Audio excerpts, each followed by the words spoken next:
Hello all. This second video on your pet park project is how to get these animals shaded. This one is partially done, but I wanted to start that way so you could see what each of the little parts look like. Now, when we're working on this, you'll notice that we're putting in each little piece of fur. The best way to start this is to start with your white pencil. You're using your white charcoal pencil. That's this one that's in your kit. Okay, you'll also need to have the layout pencil. This one here, that's the really dark one that's like a 6B pencil. Okay, so you'll need these two with you. If you don't have them, come see me. All right, so now you've got your white pencil, and we're looking for anything on my little animal that might be white. Now, if it helps you, and you want to take the plastic off so you don't have all those lines in there anymore, go ahead and take that off. Now, we should have enough line work on this to be able to figure out. Now, I've left my grid on here. You'll want to take yours off. I will just left it on so that you can see where things were. Okay. But we're looking for anything that's white, and I've done a lot of the white already, but we're going to come in and go do this. Now, please resist the urge. Everybody wants to just go, well, this area is all white. I mean, it looks pretty white on that. But figure out which way the fur is going. Now, if this happens to be one of your pets, that makes it actually really easy because you have a pretty good idea of where the fur goes on your pet. And so if you're working through this, and put in one hair at a time, it really isn't going to take any longer to do it that way. If you go in and shade it all in, you're going to end up with a mess and you'll end up redoing it, and that takes longer. So put in the hairs and make sure that each individual hair you think is going exactly in the direction that the real hairs are going. Because the closer you can do that, the more it's going to look like your animal. If you can't see which way the hairs are going, kind of guess. If you've got a polar bear or something, you may not have petted a polar bear, so you're going to have to say, well, the hair probably comes out and away from the nose, probably comes out and away from the eyes. Look at some of the other parts for a clue so that you can figure out which direction the hair is probably going. Now, there are some areas that are a little bit tricky because they're black and white. If I'm looking right underneath her nose, she has some little white hairs, and then there's other little black ones in between. So I'm going to put those white ones in now. Now, one thing about white and black pencils, they do not mix well. They make this really sort of horrible gray if you try to put them over the top of each other. They work fine in between each other and around each other. Also, you're going to notice there's going to be some areas that the white is kind of white. It's not all the way white. In those areas, just have a lighter touch with that pencil. You can get a fairly pale gray color with that white pencil. You can put it on really heavy if you need to. With a lighter touch, you're going to get a much softer white. So keep in mind that. Don't be afraid if some of that gray paper shows through. That's just fine. That's what makes it interesting. Now, that being said, we're going to put in the bright whites and we're going to put in the dark darks. And the middle gray stuff is going to take care of itself because it's kind of the color of the paper. Okay, so all you're worried about in this part is it a dark dark or is it a light light? And we'll see how far we get with that if you need to add any more later. Like this area right down the middle of her nose, I'm thinking it goes into that. It's kind of a gray area. And so I'm going to leave it alone because I think it's just going to be fine and work its way out. Work it, and not even require any kind of shading. But I'm going to make sure all that white is in there. And I'm not just scribbling it in. I'm putting in each little hair. Now, sometimes when we have lights and darks, and I'll show you this in a minute, I'm going to put in these whites right around her mouth, down in here, and then these ones that are like down in her little mustache kind of thing here. and pull these out. And I know there's some darks running around in there. Let's see, this comes down like a point. Sometimes your animal will have clumpy fur, and you'll kind of draw it in as clumps. Sometimes they'll be individual fur. Okay, I know some of you have a little Yorkie or something like that, that they have little clumps of fur, or like down here on her chin, it's not just one hair. Draw the whole clump, or draw a group of little hairs that makes it look like that. Okay, when you're ready, when you've got all of your white done, now obviously I'm not going to do all of the white and make you sit here for all that time, but I'm going to come in and start showing you how to do the black. In her little mouth, I'm trying to figure out how to make this. I'm going to just take this up a little higher. Just one second.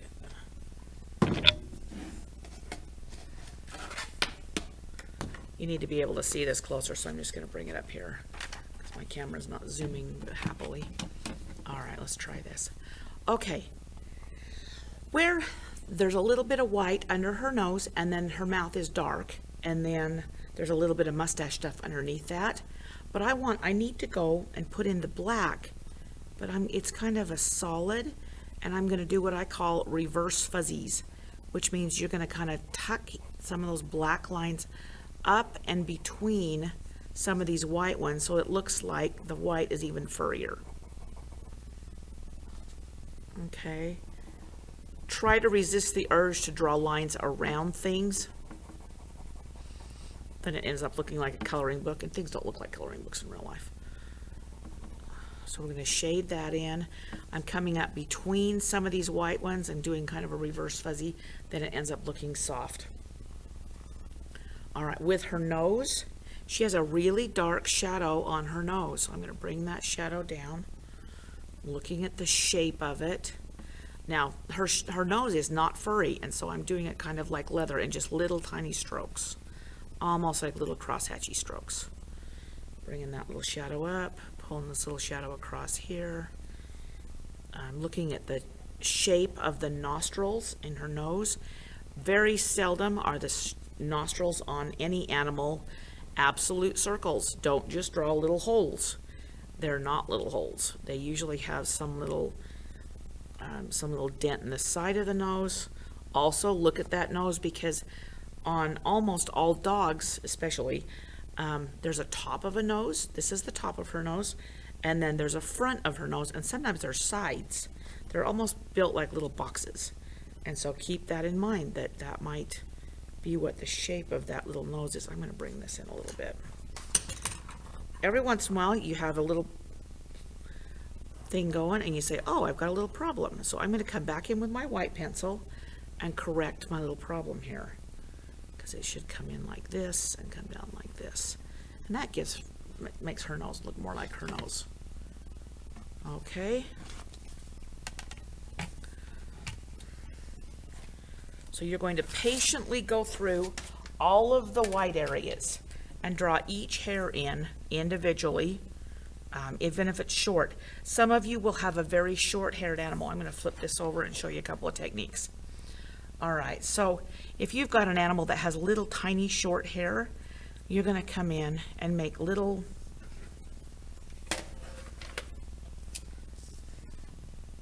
let's try this so you can see it better. You're going to come in and make little tiny marks. Things like lions and tigers often will have little tiny short hair. If they have stripes or they have a print, kind of a pattern to them, then the biggest problem I see with those is somebody will draw a line around it and then they'll color it in like she has some kind of a spot or something. Animals don't do that. They have the fur kind of mixes in, so you'll have your general outline here, but then you'll come in and say, well, which direction does the fur go? This goes for stripes on cats, especially because you'll do the little reverse fuzzies between, so that it looks like the fur is actually coming between the other color of fur. Okay. When you do the eye on an animal, they're kind of a glassy, wonderful little thing. So let me draw an eye really quick for you.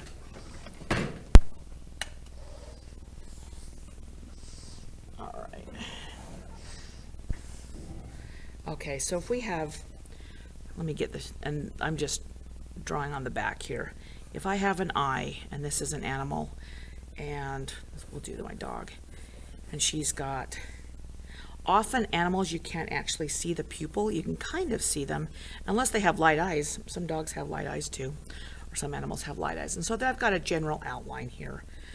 And we would make sure we would come in very first with my white. And we'd say, all right, which way is my fur going? And on this particular animal, the fur is coming down toward the eye. Some of them, it's coming away from the eye, like the bottom fur is coming away from the eye. Down in here. In through here, it comes down in front of the eye. Right here, it's coming in front of the eye. In here, it's coming away from the eye. Okay, then I'm going to come in and I'm going to put in my highlights. And I'm going to put them in really, really intense white. I was going to say dark with the white, but that sounds weird. So we're going to come in and put those very intense whites in. I'm making them a tiny bit bigger than they are in real life because they're highlights and they're fun. There's a little tiny bit of white on that eyelid. She's got a little bit of liquidy looking stuff on that eye here. There's a little bit of moisture down here where there's kind of a little bit of a highlight. See how this area right here, well, maybe you can't see it, but it's over the top of my black outline. It doesn't look great, but it'll be okay for now. But we try never to put white over black or black over white. Okay, I've got a pretty good idea where my whites are now. Now I'm going to come in with my black pencil and I'm going to put in the pupil. And there's a ton of reflections in this, so look at the shape of the reflections in that eye. There's also usually a little shadow up in here. It's the shadow of the eyelid. So along the top of the eye, it might have a little bit of a shadow. Usually out here on the edges it gets kind of dark. The part of the eye that's right around the eye that's skin on a lot of animals is black, and it makes them look like they have black eyeliner on. Put that in. They don't have pink like people do. This is kind of a light area here. This is the highlight there. I'm leaving this area kind of alone because, well, I'll put a little bit in that. Shadow there, pull this one around there.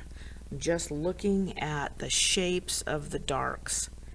Now I'm going to come in and say, all right, there's some little dark bits and pieces of fur around her eye, so I'm going to go between my little white fur and kind of do that reverse fuzzy thing like we talked about, right between my hairs, between my whites. And that will get you a pretty good looking little glassy eye. Okay. Now, if you have other questions or you get stuck and not sure which way the fur goes, please ask questions in class. If you need to Zoom, we can do that too.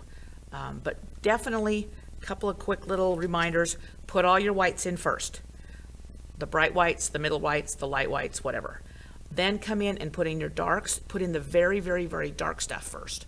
And then decide if you even need to put in the gray stuff. May not need it. Make sure that you're putting the rest of the dog in. Like right now, she looks like she has a floaty head. We would need quite a bit more work because I need to put this part in too. Otherwise, because she needs a body. Otherwise, she'll just look like she's a floating head.